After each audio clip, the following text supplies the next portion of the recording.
Welcome, Ten. I am Rhea. This is Shambhala? Yes, for you, this is Shambhala. There are many things I do not understand. Does my journey end in this place? No, Ten. You and the power you carry are part of each other. Its journey does not end here. Neither does yours. Please explain this power to me. It came from somewhere in the stars. It was infinitely wiser, more intelligent than our ancestors. But they had something which it lacked. A physical body, sensations, joy and pain, the cycle of birth and death. It wanted to suffer and die? The power does not die, Ten, but it can share the experience with whoever carries it. What happened when it came to Earth? Did it seek out a body to inhabit? No. It lay inside a crystal and waited until a small tribe of islanders discovered it. The power gave them knowledge, and more importantly, the thirst to discover. They left their island and traveled around the world. And did the power get its wish? Eventually. You were proof of that. But it did not ask. It waited to be invited.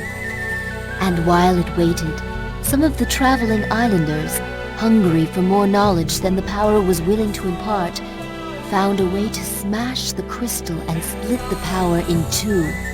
Light and dark. Chaos and order. Opposites. The two halves of the power fought. The people formed two factions, and many lost their lives. Finally, the followers of the light prevailed. What happened then?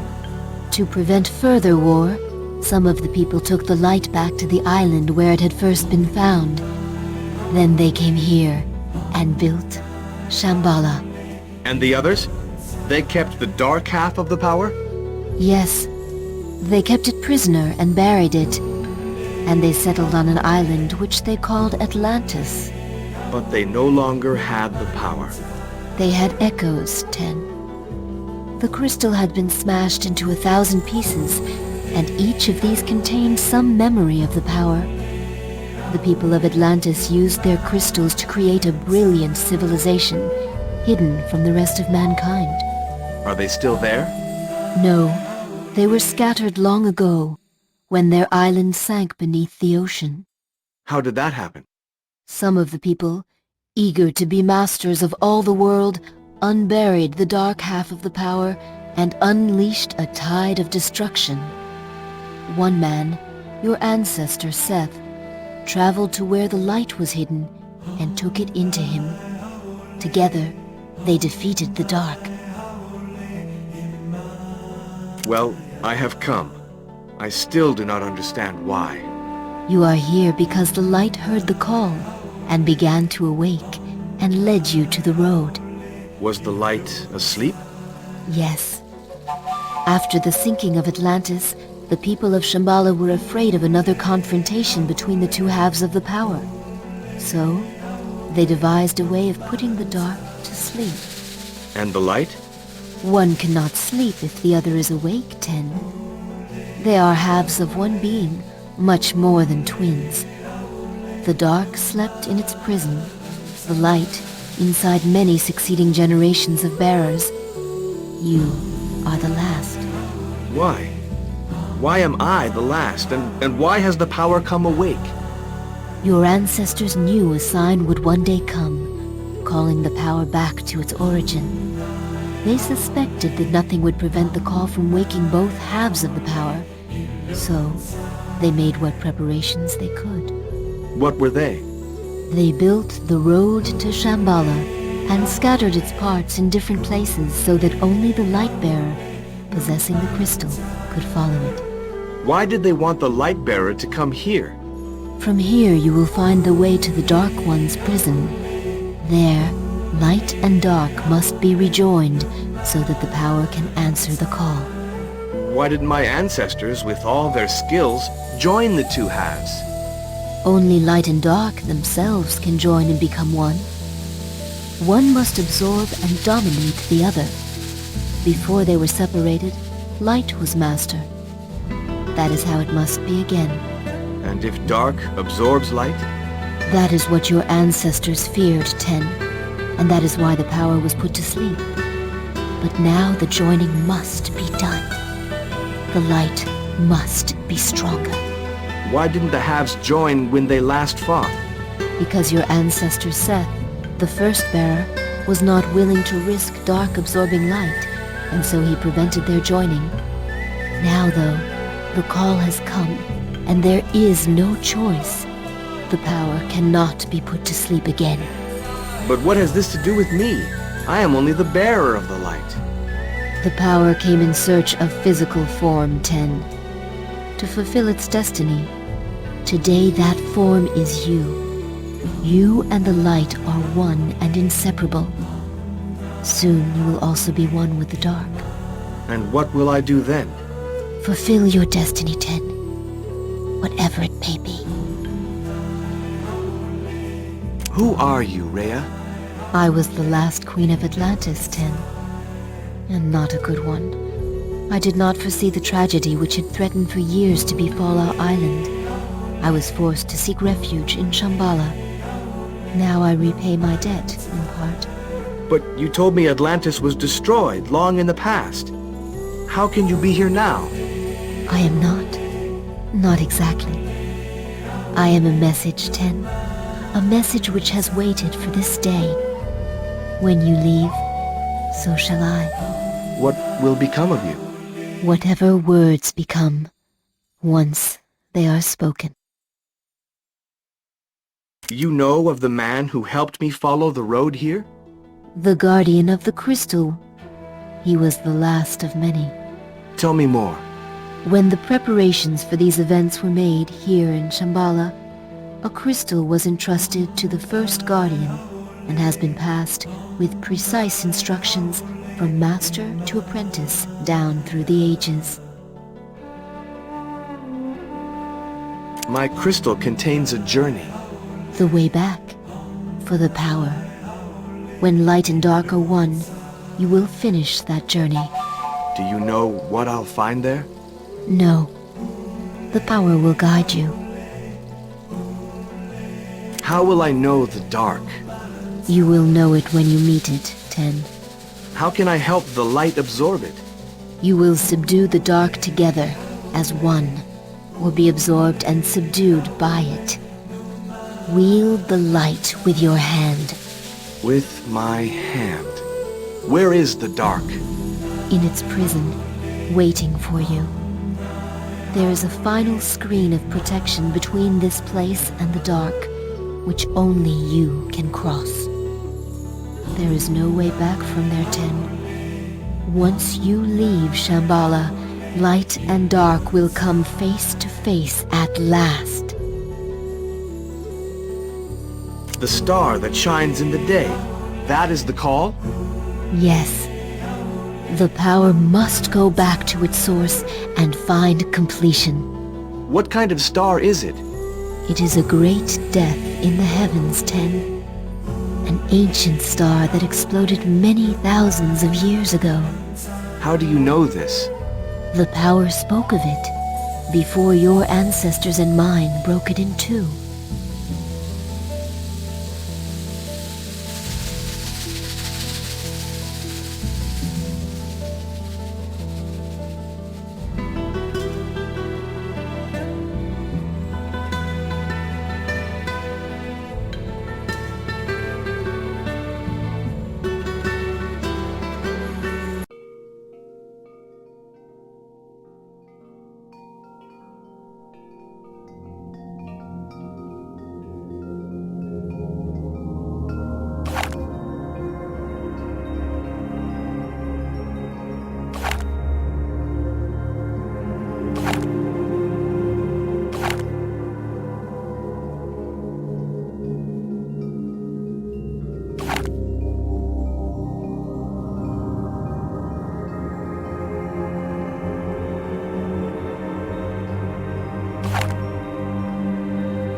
are whole once more. Light and dark are one. Here is your crystal. The journey to the source is almost complete.